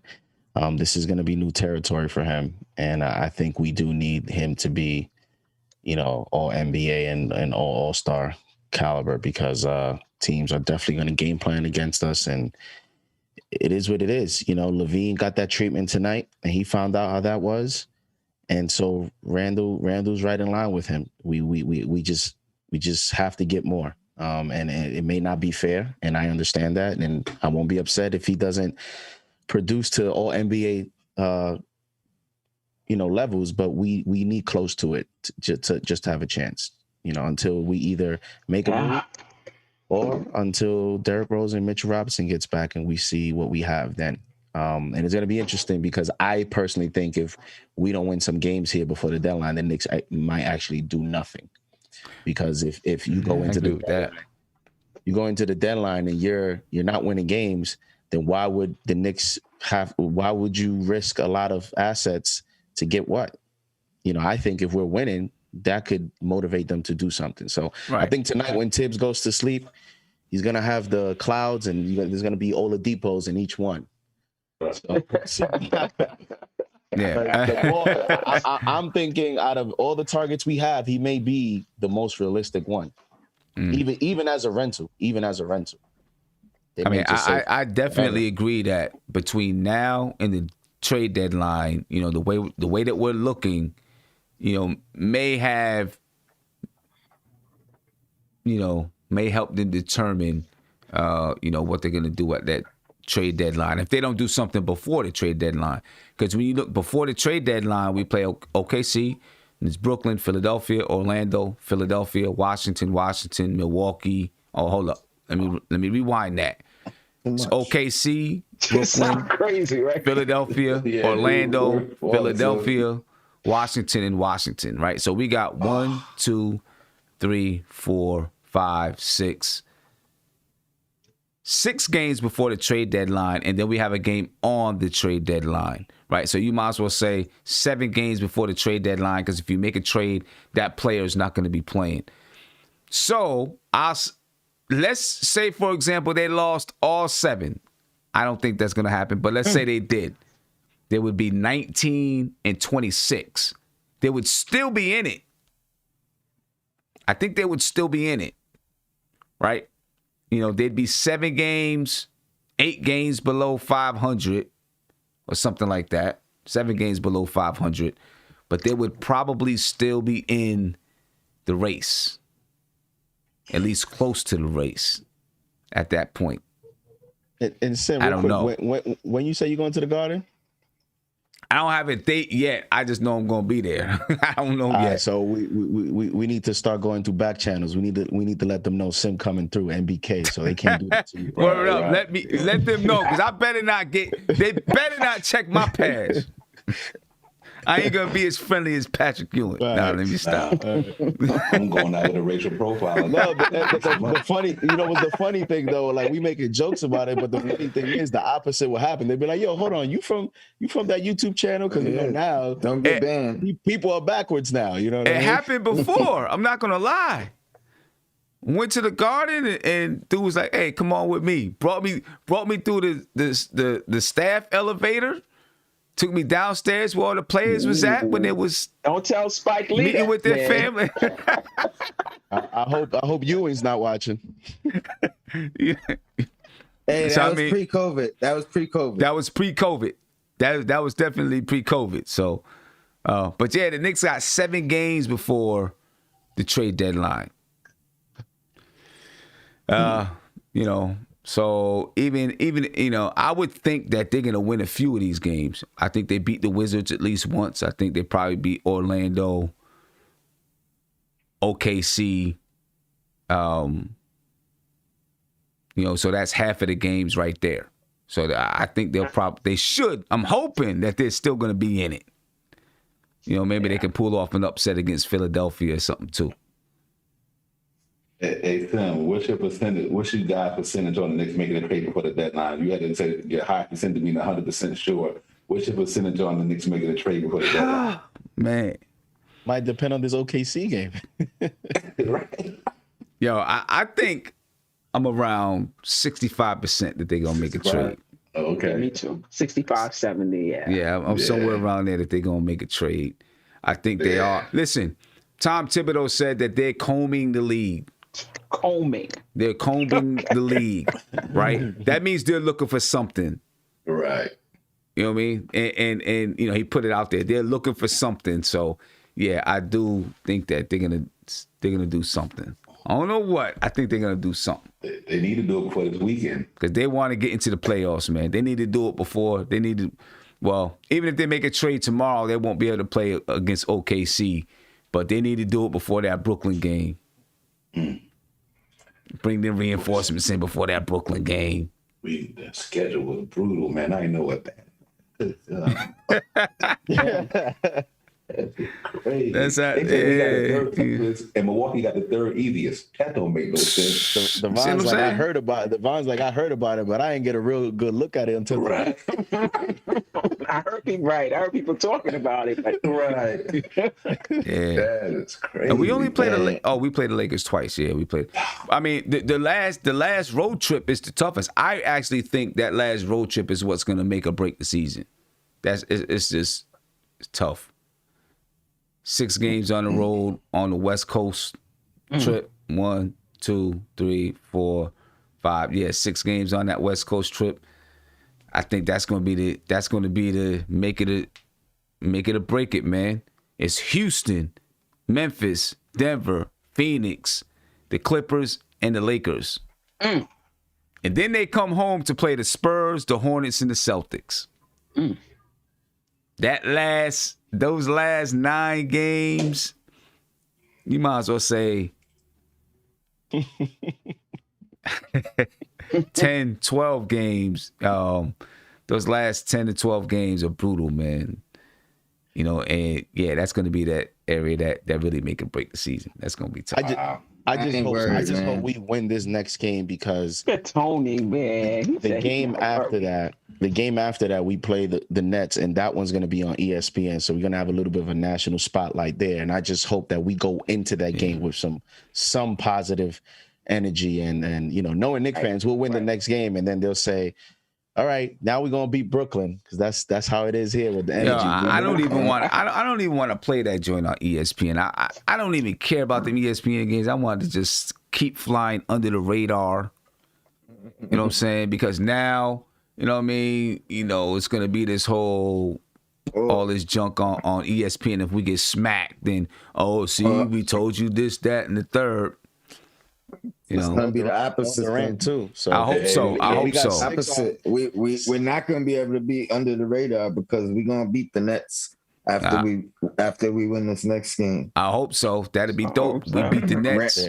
Randle about to drop 44 to next game because he got to axe the grind about his bad game, and Horford gave him the business the last time. Okay. So yeah, Randle dropping 44. He probably dropped that on the Nets. Like I said, Elfrid Payton's going to be the key. Last time we played OKC, he went 4 for 17, and we lost that game. Oh, he got to axe the grind too?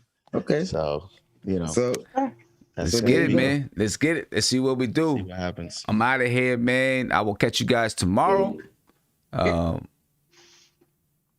Appreciate you all and your time, and I'm out. Spread love, ladies and gentlemen. We out of here.